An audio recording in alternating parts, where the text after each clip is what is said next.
살아계신 하나님의 말씀은 아모스 6장 1절에서 6절 말씀이며 구약 1280페이지입니다.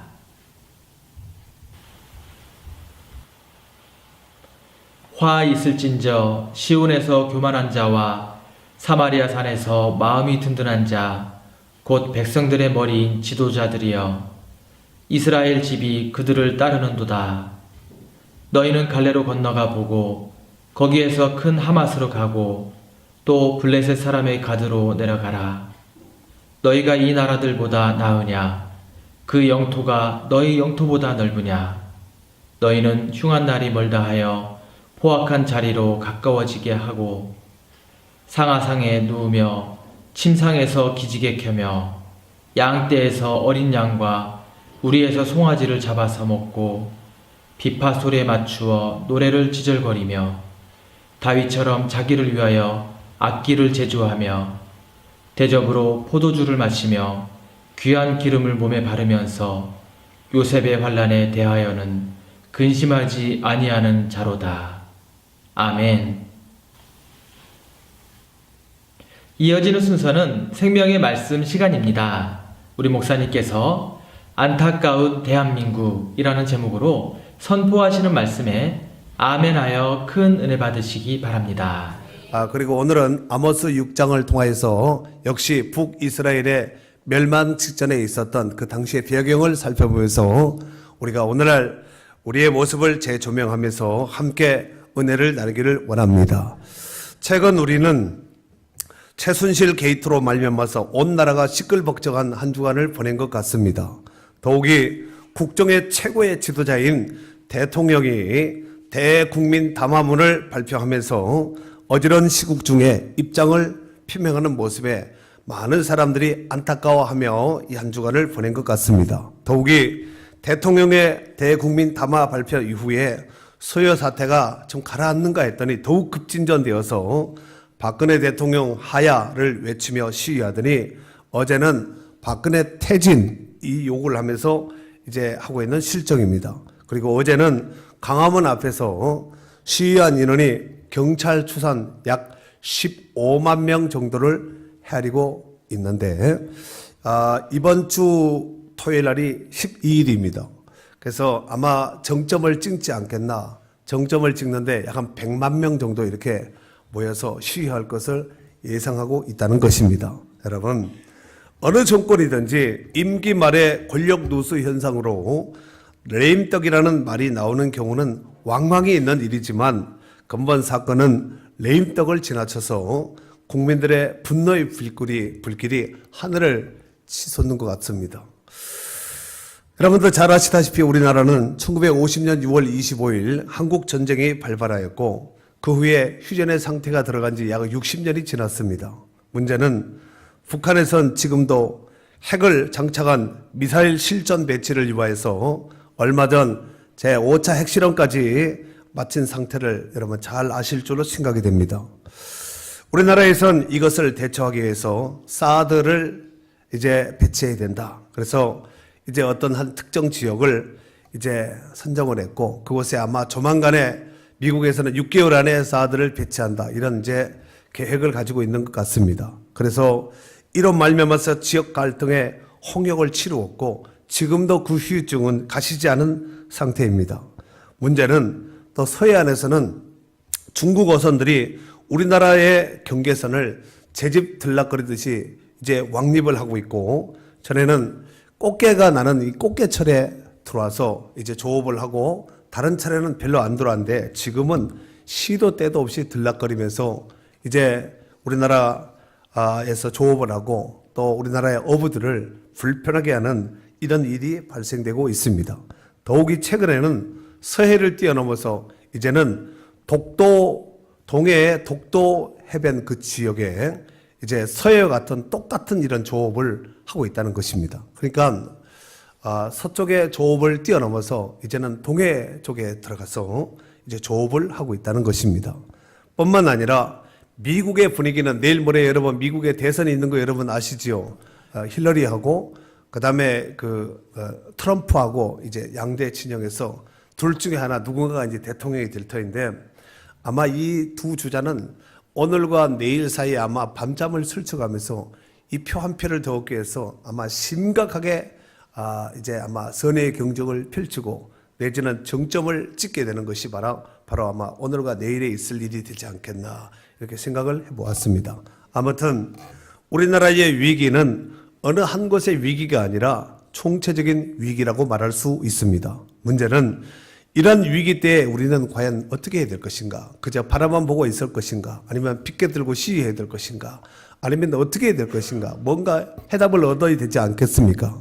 저는 그런 모습을 바라보면서 마치 우리 시대에 당면한 이 문제가 오늘 성경에 나오는 북이스라엘의 멸망 직전의 모습과 너무나도 유사하고 흡사한 모습을 닮아가는 모습을 바라보면서 심히 두렵고 떨리는 마음으로 오늘 말씀을 준비했고 또한 말씀을 여러분 앞에서 선포하기를 원합니다. 자, 그렇다면은 오늘 본문을 중심으로 북이스라엘의 상태가 어떤 상태였는지를 한번 점검을 해보고 또 우리가 그 이후에 우리가 어떻게 적용을 하고 어떻게 대처해야 될 것인가 여기에 대한 답을 한번 제시해 보도록 하겠습니다. 먼저 첫 번째로 당시의 지도자들에게 주시는 경고의 말씀이 오늘 본문 6장 가운데서 1절, 2절에 기록되어 있는데 우리 한번 다 같이 읽도록 하겠습니다. 화 있을진저 읽습니다. 시작. 화 있을진저 시온에서 교만한 자와 사마리아 산에서 마음이 든든한 자 곧 백성들의 머리인 지도자들이여 이스라엘 집이 그들에 따르는도다. 너희는 갈레로 건너가 보고 거기서 그 하맛으로 가고 또 블레셋 사람의 가드로 내려가라.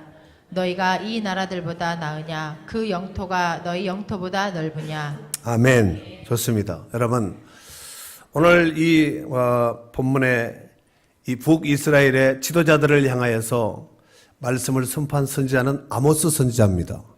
이 아모스 선지자는 남유다의 선지자입니다. 남쪽 유다의 선지자인데 북이스라엘 향해서 지금 예언의 말씀을 선포했는데 이 아모스는 농부의 아들입니다. 그리고 이 아모스가 활동했던 그 시기가 BC 793년에서 750년까지 이렇게 활동을 했습니다. 그러니까 이 기간이 어떤 기간이냐면은 북이스라엘이 멸망할 당시에 있었던 것을 그대로 모든 것을 예언을 했고 또 예언한 그대로 이루어진 것을 이 아모스 선지자는 그대로 다 모든 것을 본 선지자라는 말씀이지요. 자, 그래서 1절에 보니까 화 있을진저 누구에게요? 시온에서 교만한 자와 시온은 예루살렘을 말하는 거예요. 하나님의 성전이 있는 예루살렘, 즉 이 시온에서 교만한 자. 왜 교만할까요? 우리는 하나님의 성소가 있는 예루살렘에 거하고 있는데 누가 감히 어떤 세력들이 감히 하나님이 거하시는 성소가 있는 예루살렘을 공격할 수 있겠냐?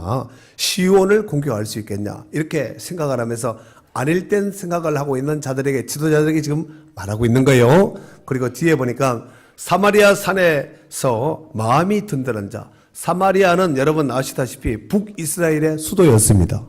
그런데 이 사마리아, 이 튼튼한 경관도성인 이 대수도 사마리아를 누가 감히 공격할 수 있으랴 하면서 마음이 든든한 자, 여유를 가지고 나름대로 좀 푸근한 생각을 가지고 있는 이런 생각을 하고 있는 자들을 향해서 지금 말하고 있는 거예요.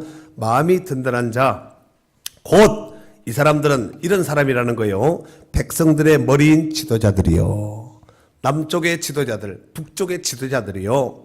이스라엘 집이 그를 따르는도다. 그러니까 북이스라엘도 여전히 그 자체를 오늘 본문에 보니까 망할 징조를 하나님의 심판을 받을 징조를 그대로 답습하고 따르고 있다는 말씀입니다. 그리고 2절에 보니까 너희는 갈레로 건너가 보고 거기서 큰 하맛으로 가고 또 블레셋 사람의 가드로 내려가라. 너희가 이 나라들보다 나으냐? 너희가 그 나라보다 낫느냐? 안 낫다는 얘기지요. 그 영토가 너희보다 넓으냐? 너희가 넓은 영토를 가지고 있다는 얘기지요. 그런데 실질적으로는 지금 여기 나와 있는 세 도시가 나오는데 갈레, 하맛, 가드 이 도시는 이스라엘 땅보다 훨씬 넓고 큰 도시였습니다. 실질적으로. 그러면은 이 갈레와 하맛과 가드는 어떤 도시인가? 고대 도시입니다. 고대 도시. 옛날에는 있었지만 지금은 없는 고대 도시. 이해가 되시죠? 자, 그 중에서 먼저 갈레를 보도록 하겠습니다. 갈레는 고대 바벨론의 5대 도시 가운데 한 도시로서 그 위치는 정확하게 알 수는 없지만 분명한 것은 갈레는 아수르에 의해서 점령되어서 멸망받은 도성이 바로 갈레라는 도성입니다. 두 번째 나오는 하맛이라는 이 지명이 나오는데 이 하맛은 다메섹 북쪽 오런테스강 그 연안의 도시인데 상부 그 위에 수리아의 대표적인 도시가 바로 하맛으로서 종종 이제 북이스라엘의 영토의 마지막 끝 지경 경계가 바로 이렇게 하맛까지 우리가 이제 보통 이스라엘 땅을 얘기할 때는 단에서부터 브엘세바까지라고 말을 합니다. 그러니까 단 위에 하맛이 있다는 얘기예요. 이쪽에서 봤을 때는 단이지만 그쪽에서 봤을 때는 하맛이라는 얘기지요. 그래서 이 하맛 도시는 여로보암 북이스라엘의 여로보암 2세에서 점령되어서 멸망받은 도성이었습니다. 그러니까 지금 현재는 없습니다. 오늘 성경이 기록될 당시에는 없어진 도시라는 거예요. 그 다음에 세 번째 가드라는 도시가 나오는데 이 가드는 블레셋의 5 도시 가운데 대표적인 도시가 바로 가드입니다. 그리고 이 가드는 골리앗 다윗에 있어서 죽은 그 물맷돌로 죽은 그 골리앗의 고향이 바로 가드지요. 하지만 이 가드는 남유다의 우시아 임금에서 이미 멸망의 표상이 되어서 사라진 도시입니다. 그러니까 갈레, 하맛, 가드 이 도시는 옛날에는 크고 화려하고 웅장했는데 이 성경이 기록될 이 아모스서가 기록될 당시에는 역사 가운데 사라진 도시라는 거예요. 그래서 하나님께서 이 아모스를 통하여서 그 옛날 화려했던 갈레와 그 다음에 하맛과 그 다음에 가드 이 도시가 지금 있네 한번 보라는 거예요. 그리고 너희가 그들의 어떤 영토와 비교하고 그들의 어떤 모습과 전체적인 비교해봐도 사실 너희는 그들보다 더 큰 은혜를 입어서 지금도 현재 생존하고 이 땅에서 여전히 전속하고 있다. 이 말을 지금 하고 있는 것입니다. 이해가 되시지요? 결국 그런 말미암아서 이런 은혜를 베풀어 주신 하나님 앞에 그들은 우상 숭배하고 불순종하고 또 지도자들은 하나님 없이 자기 멋대로 정치를 하고 또 하나님 없이 우상 숭배하고 또 이런 치정 활동을 함으로 말미암아서 하나님께서는 이 배은망덕한 이 이스라엘을 그 고대 도시보다가 더 강력하게 비참하게 멸망시킬 것을 하나님께서 아모스 선지자를 통해서 경고하고 있는 말씀입니다. 여기까지 이해가 되시면 아멘 해봅시다. 좋습니다. 그렇다면 두 번째로 그들이 멸망받을 수밖에 없었던 그 결정적인 이유가 바로 지도자들의 타락과 안일된 생활 때문이었습니다. 우리 한번 3절서부터 6절까지 한번 읽도록 하겠습니다. 3절서부터 6절까지 시작. 너희는 흉한 날이 멀다 하여 포악한 자리로 가까워지게 하고 상하 상에 누우며 침상에서 기지개를 켜며 양떼에서 어린 양과 우리에서 송아지를 잡아서 먹고 비파 소리에 맞추어 노래를 지잘거리며 다윗처럼 자기를 위하여 악기를 제조하며 대접으로 포도주를 마시며 귀한 기름을 몸에 바르면서 요셉의 환난에 대하여는 근심하지 아니하는 자로다. 아멘. 너희는 흉한 날이 멀다 하여 흉한 날, 즉 심판의 날, 멸망의 날 아직도 남았다는 거예요. 무슨 종말이 오고 무슨 심판이 오고 무슨 멸망이 오느냐 하면서 여유를 부리고 있는 거지요. 그래서 너희는 흉한 날이 멀다, 아직 멀다 하여 포악한 자리로 가까워지게 하고 상하상에 누우며 무슨 상에 누워요? 상하 알죠? 코끼리 상하. 이 상하로 상을 만들어서 거기서 침상을 만들어서 눕기도 하며 그러니까 가장 북이스라엘에 부여했던 시대가 지난 주일에도 잠깐 말씀을 드렸습니다만은 여로보암 2세 때입니다. 지금 이 시대를 얘기하는 거예요. 그래서 상하상에 누우며 침상에서 기지개 켜며 정말 마음껏 태평이지요. 태평성대를 누리고 있는 거예요. 무슨 대적자가 옵니까? 먹을 것이 걱정이 있습니까? 문제가 있습니까? 마음껏 자고 누리면서 기저귀를 켜며 양떼에서 어린 양과 우리에서 송아지를 잡아서 먹고 여러분 양 중에서도 무슨 양? 어린 양. 소 중에서도 무슨 소? 어린 소, 송아지. 여러분 음식을 하는 사람들은 이 어린 거 소든 양이든 어떤 짐승이라 할지라도 새끼, 이 어렸을 때 이거 먹으면은 고기가 육질이 파들파들 해가지고 아주 참 좋습니다. 이런 이제 어린 양, 그 다음에 어린 소인 송아지를 잡아가지고 잡아먹으면서 5절 비파 소리에 맞춰 노래를 지절거리며 소리의 악기를 각종 악기를 연주하면서 노래를 조잘조잘 하는 거죠. 예. 다윗처럼 자기를 위하여 악기를 제조하며 여러분 다윗이 악기를 제조할 뿐만 아니라 이 수금이나 이런 악기를 잘 들었던 거 여러분 아시지요? 그 악기를 가지고 뭐 했을까요? 니나노 하고 이렇게 부른 것이 아니라 참 하나님을 찬양하고 다윗이 수금을 탈 때 귀신이 따라가고 병든 자가 고침받고 하나님의 영광을 받으셨다는 거예요. 또 6절에 보니까 대접으로 포도주를 마시며 그러니까 여러분 이 말만 딱 들어봐도 이 시대가 어떤 시대라는 걸 여러분 감이 잡히지요.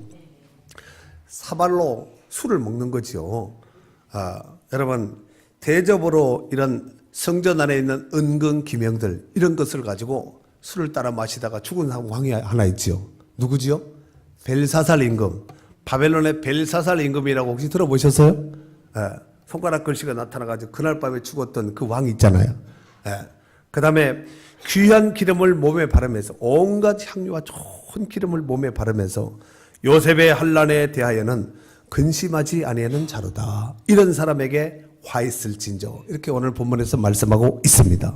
여러분 하나님의 작정된 심판과 멸망의 초식에는 이미 째깍째깍 하면서 카운트다운에 들어갔음에도 불구하고 지도자들은 거기에 대한 째깍째깍 이런 감각을 잃어버린 거예요. 그리고 오히려 먹고 마시고 취하는 일에만 급급하였다는 것입니다. 그들은 자기 자신을 위하여서 온갖 사치와 향락에 빠져서 그 연락의 즐거움으로 헤어나지 못하고 있는 이런 입장이라는 것입니다. 더욱이 정치적으로 경제적으로 이 번영으로 말미암아 엄청난 번영과 부유함으로 마치 이 모든 것들이 자신의 힘으로 획득한 것인 것 마냥 생각하고 그들의 그러한 번영은 이제부터 우리에게 영원할 것이다. 이런 시대는 쭉 이후로 지속될 것이다. 라고 착각하며 안일된 생활을 하였다는 것입니다. 여러분 여기서 안일된이라는 말은 쉼없이 기대다, 태평하다 이런 말에서 유래된 단어로서 1차적으로 쉽게 산다, 편하게 산다 이런 뜻을 가지고 있습니다. 이것은 매사에 게으르고 태평하여 무관심하는 거예요. 조용한 거지요. 그래서 어쩌다는 거예요. 전쟁이 난다는데 어쩌다는 거예요. 무슨 뭐 다급하고 심각한 일이 발생되는데 그 무슨 나와 상관이 있냐. 오늘 먹고 마시고 취하고 나만 편하고 좋으면 됐지. 이런 생각을 지도자들이 했다는 것입니다. 여러분 예수님께서 영적으로 무감각하게 살아가는 세대를 향하여서 이렇게 말씀하셨습니다. 누가복음 7장 31절 이하에 보면은 또 이르시되 이 세대의 사람을 무엇으로 비유할까? 무엇과 같은가? 비유하건대 아이들이 장터에 앉아 서로 불러 이르되 우리가 너희를 위하여 피리를 불어도 너희가 춤추지 않고 우리가 곡하여도 너희가 울지 아니하였다 함과 같도다. 그렇습니다.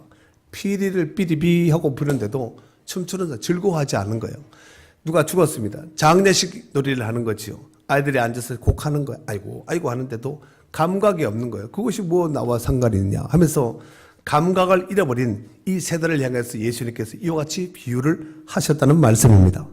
결국 그들에게 임한 것은 하나님의 긍휼 없는 심판이 그대로 그들 가운데서 진행되었다는 것입니다.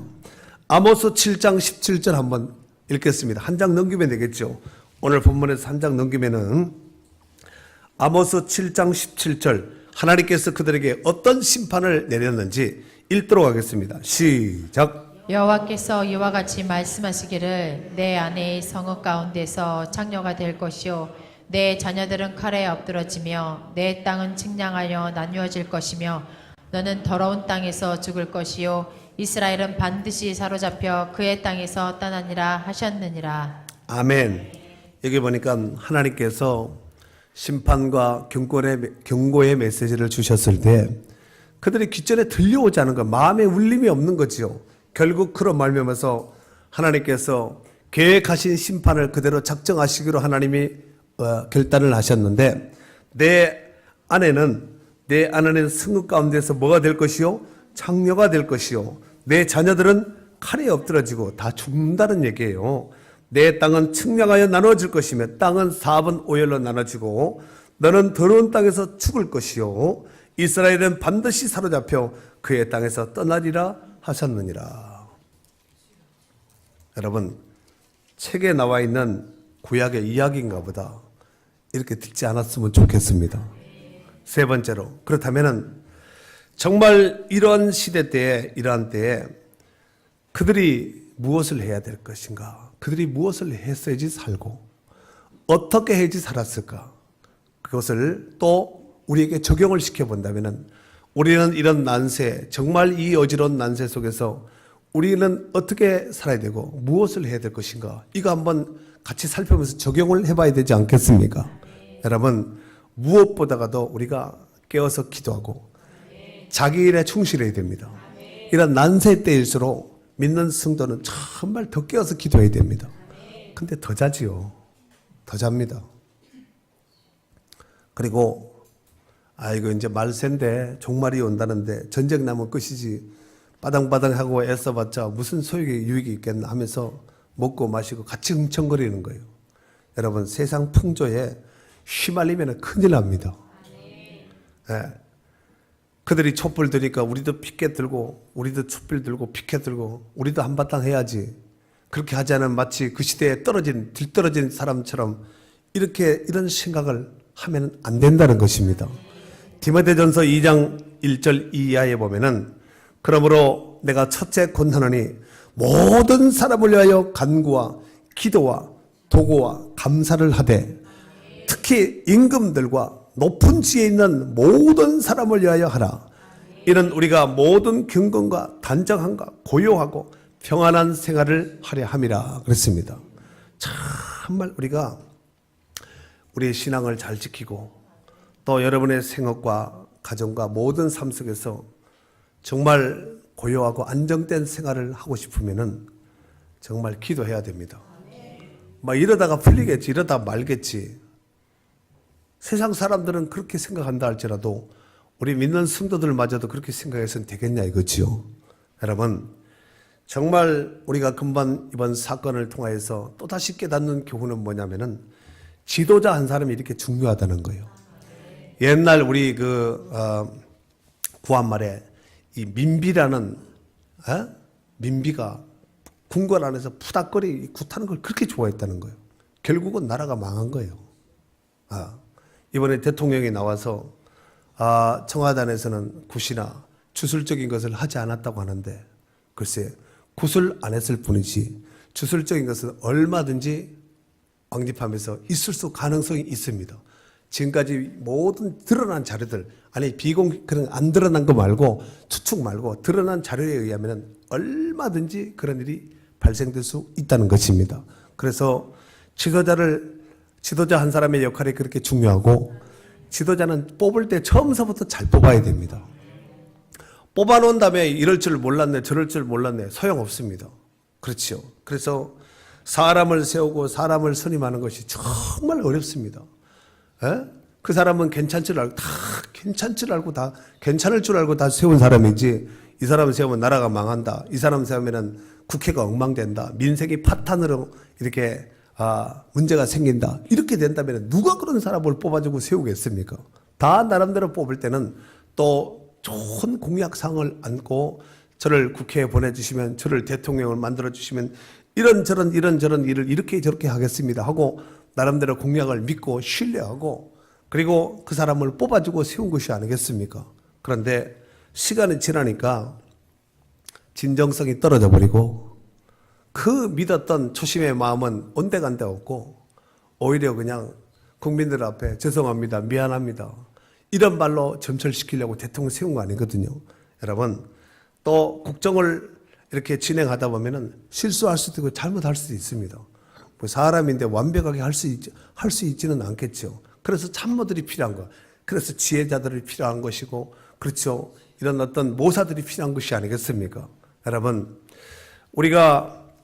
우리나라의 대한민국의 건국 당시에 그 재헌국회 당시에 국회의장이 누구였냐면은 이승만 대통령이었습니다. 그런데 이때에 국회를 이제 개회하면서 이승만 대통령이 이렇게 제안했어요.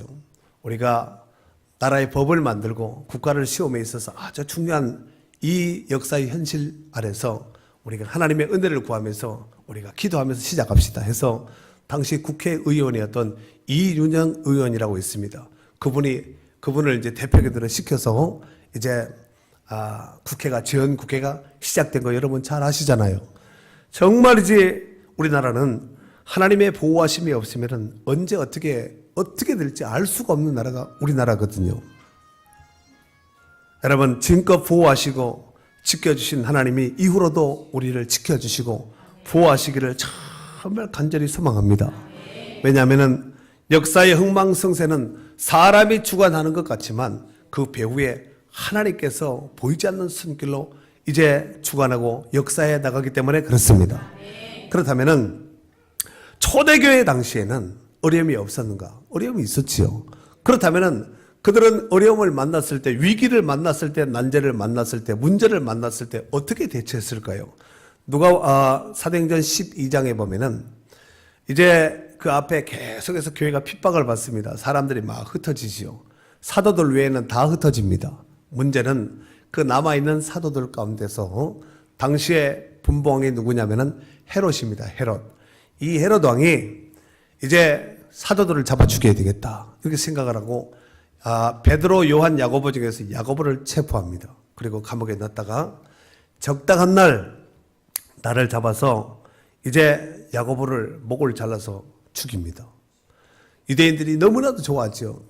정말 헤롯 잘 죽였다. 헤롯 왕이 정말 잘 죽이고 현명한 판단을 했다. 다른 사도 놈들도 잡아가지고 죽여야 된다. 이렇게 하자 헤롯이 그 유대인들의 환심을 사게 해서 다른 사도들 가운데 베드로를 또 붙잡았습니다. 그리고 베드로도 역시 야고보 같은 방법으로 죽이기 위해서 감옥에 갖다 집어넣은 거예요. 근데 그때의 교회는 어땠는가? 사도행전 12장 5절에 보면은 이에 베드로는 옥에 갇혔고 교회는 그를 위하여 간절히 하나님께 기도하더라 그랬어요. 누가 기도했다고요? 교회가 그를 위하여서 간절히 하나님 앞에 기도했다는 것입니다. 사랑하는 성도 여러분, 역사의 각 시대마다 어렵고 힘든 위기의 때를 만나면 정말 믿는 성도 하나님의 자녀들은 깨어서 기도했습니다. 지금 우리 민족에게 절대적으로 필요한 것은 바로 하나님을 찾고 하나님께 돌아오는 것입니다. 아모스 5장 4절 이하에 보면은 여호와께서 이스라엘 족속에게 이같이 말씀하시기를 너희는 나를 찾으라 그리하면 살리라. 베델을 찾지 말며 길갈로 들어가지 말며 브엘세바로 나가지 말라. 길갈은 반드시 사로잡히겠고 베델은 비참하게 될 것임이라 하셨나니 너희는 여호와를 찾으라 그러면 살리라 그랬습니다. 하나님 앞에 돌아오고 하나님을 찾는 것이 사는 길인데 베델로 가고 브엘세바로 가고 길갈로 가면은 사는 줄 아는 거예요. 누가복음 21장 34절 이하에 보면은 예수님께서 종말을 사는 성도들에게 뭐라고 말씀하셨냐면은 너희는 스스로 조심하라. 그렇지 않으면 방탕함과 술 취함과 생활의 염려로 마음이 둔하여지고 뜻밖의 그날이 덫과 같이 너에게 임하리라. 이날은 온 지구상에 가는 모든 사람에게 임하리라. 이러므로 너희는 장차올 이 모든 일을 능히 피하고 인자 앞에 서도록 항상 기도하며 깨어 있으라 하시니라 그랬어요. 항상 인자 앞에 서도록 마지막 종말론적 이런 신앙관을 가지고 항상 기도하며 깨어 있으라는 거예요. 여러분 말씀을 들었지요. 시대가 어떻다는 것을 여러분도 잘 알고 있고 제가 오늘 말씀도 전했습니다. 문제는 성도들이 깨느냐 기도하느냐 굉장히 중요한데 안 합니다. 안 깹니다. 오히려 이럴 때일수록 더 자야지.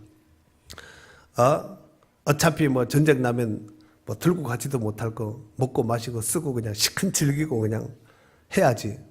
세상 사람 멸망받을 세상 사람들의 생각과 똑같이 산다면은 우리가 세상 속에서 정말 빛과 소금이라고 우리를 그렇게 말씀하셨는데 과연 우리가 빛인가 소금인가 이거 한번 잘 생각을 해볼 필요가 있다고 생각합니다. 무리만 말만 빛이고 말만 소금이면 그것을 가지고 어디다가 쓰겠냐 이거죠. 예수님께서 그렇게 말씀하지 않았습니까? 소금이 만일 맛을 입에 무엇에 쓰리요? 다만 바깥에 버려져 사람들에게 밟힐 뿐이냐, 이렇게 말씀하지 않았습니까? 기독교가, 한국교회가 밟히고 씹히고 난리예요 지금. 최태민도 목사라는 거예요. 그러 말미암아서 최태민이 목사 그럴 줄 알았다 기독교 하면서 온갖 그냥 뭐 이상한 수식어를 붙여가면서 기독교를 폄하하고 이렇게 하지 않습니까? 여러분, 정말 그렇게 목사 안수를 준 그 시대는 또 그런 것도 통용이 됐다는 거예요. 됐으니까 하지 않았겠습니까? 사이비 또 이단 성이 있음에도 불구하고 돈 받고 그렇게 했다는 거예요. 이거 다 회개해야 될 부분이 되지 않겠습니까? 사랑하는 성도 여러분, 우리가 장관 인생을 살아가다 보면은 수많은 별의별 일들을, 복병 같은 문제들을 만나지요. 문제는 그때에 우리가 하나님을 잃고 영적인 평형 감각을 잃어버리면은 상황 변화를 어떻게 대처할 수 있겠어요? 자동차를 타고 가는데 뭐가 짐승이 고라니나 멧돼지가 나타나서 그러면 빨리 대처해야 되거든요. 저쪽에서 차가 졸음운전에 차 건너면 빨리 대처해야 되는데 아무 생각 없이 가서 박아버리면 어떻게 둘 다 죽는 거거든요. 한 사람이 졸면 한 사람이라도 깨어가지고 어떻게 조치할 수 있는 이런 방법을 어떻게 빨리 이 상황을 이렇게 조치를 해야 되는데 그렇게 하지 못하고 똑같이 감각 없이 그냥 하나는 졸아서 운전 잘못하고 하나는 감각 없이 그냥 운전해버리면 둘 다 대형사고 만나면 둘 다 죽는 것이 아니겠습니까? 여러분, 감각을 잃어버리면 결국은 도태되고 감각을 잃어버리면 결국은 망할 수밖에 없습니다. 이 시대가 어떤 시대인가 이거 한번 잘 분별하셔야 되거든요. 그러면은 이런 시대 속에서 우리가 어떻게 해야 될 것인가? 이 대한민국은 지금 아까 여러분 영상 보셨죠?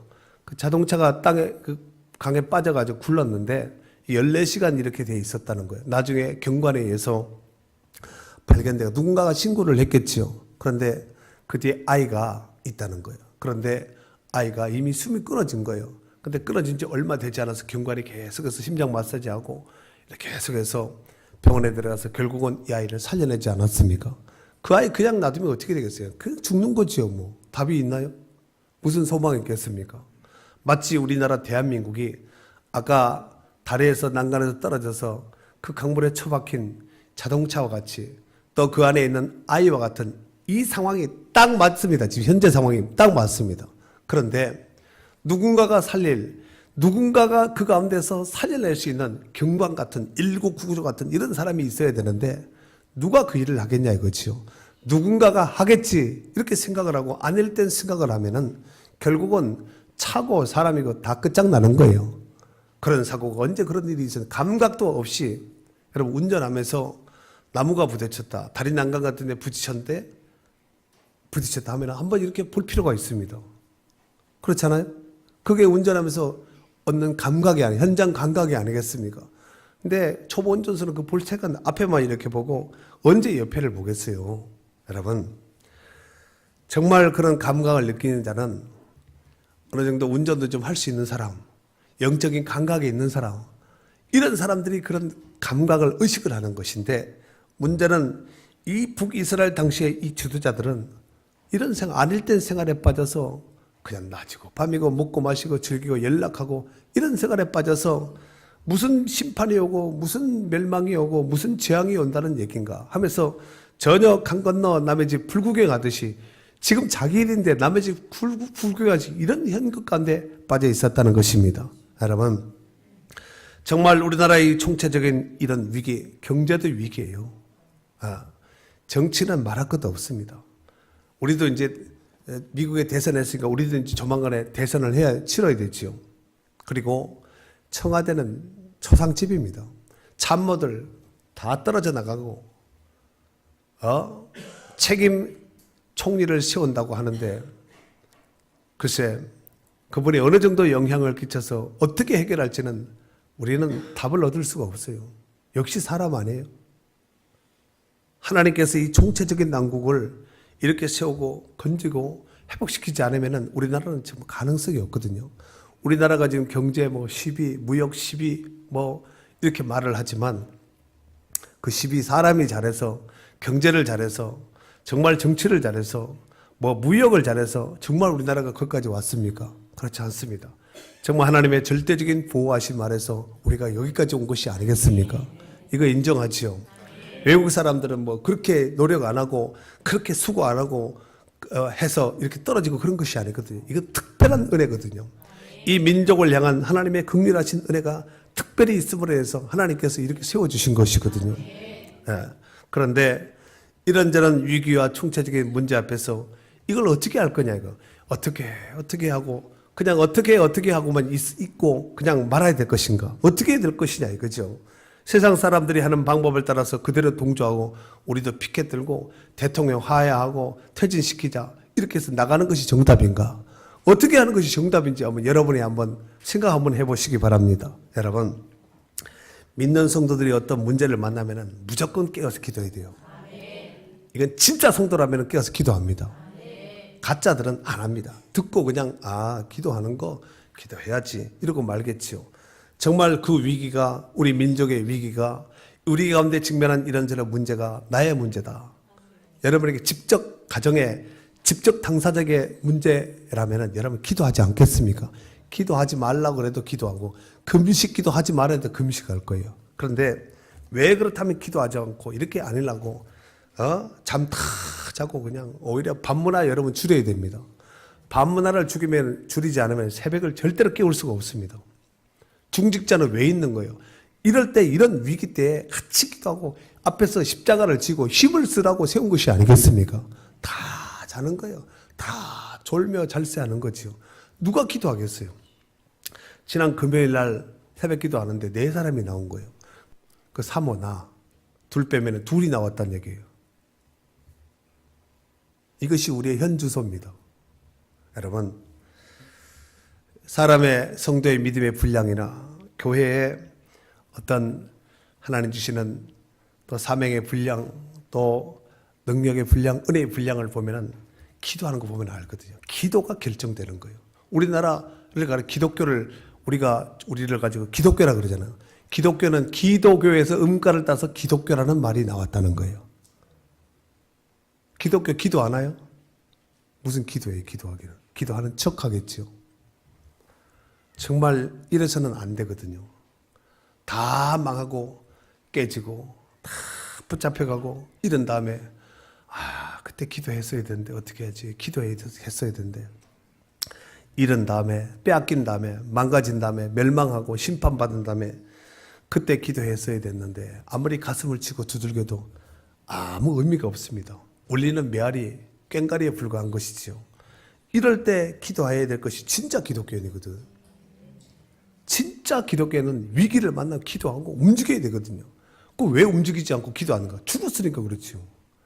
죽은 교회가 무슨 기도하겠어요? 죽은 성도가 무슨 기도하겠습니까?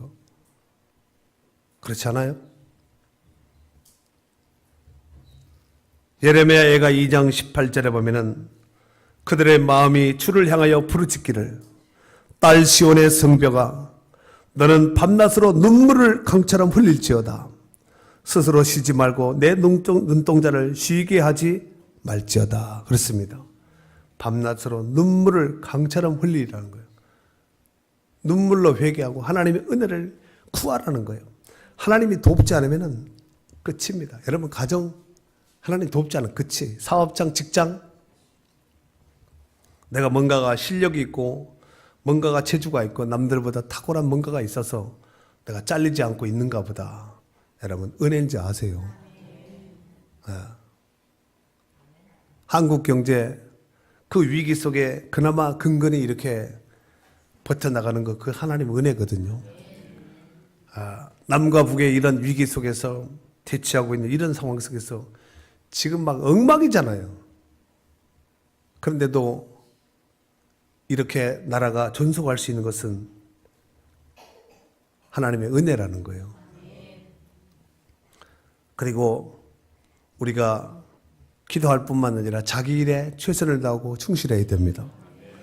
데살로니가전서 4장 11절에 보니까 또 너희에게 명한 것 같이 조용히 자기 일을 하고 너희 손으로 일하기를 힘쓰라 그랬어요. 남의 일에 판나라 감나라 하지 말고 자기 일에 충실하고 자기 일에 더욱더 힘써야 됩니다. 아이고 남들도 파산하니까 나도 파산하고 자꾸 피켓 들고 일 안 하고 맨날 가가지고 피켓 들고 촛불 들고 시위하는데 그 자꾸 참석해 보세요. 여러분 직장 사업장 어떻게 되겠어요? 직장 사업장이 어떻게 되겠지 한번 생각을 해봐요. 일주일만 가서 피켓 들고 뛰들고 한번 해보세요. 그런 거 좋아하는 사람은 그런 거 좋아하면 하면 되는 거예요.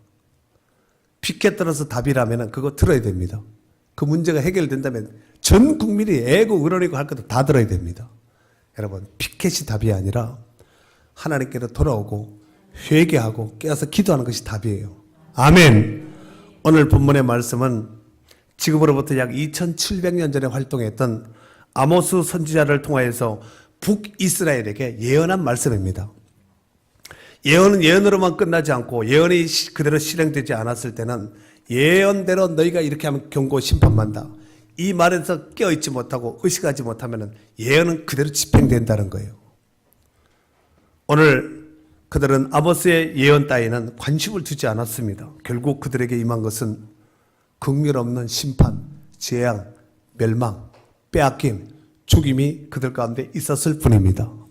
이제 우리는 시대는 다르고 배경도 비록 다르지만 오늘 말씀에 귀를 담아둘 필요가 있다고 생각합니다. 왜냐하면 하나님 말씀은 예나 지금이나 동일하기 때문에 그렇습니다. 그 역사를 주관하셨던 하나님이 오늘 이 역사 가운데 개입하셔서 이 역사를 주관하고 보시고 계시기 때문에 그렇습니다. 그래서 무엇보다도 우리가 깨어서 기도하며 자기 자신의 일에 충실하고 또 하나님 주시는 소명을 잘 감당하여서 이 시대 가운데 신실한 일꾼이요 거룩한 파수꾼들이 될 수 있기를 주의 이름으로 축원합니다.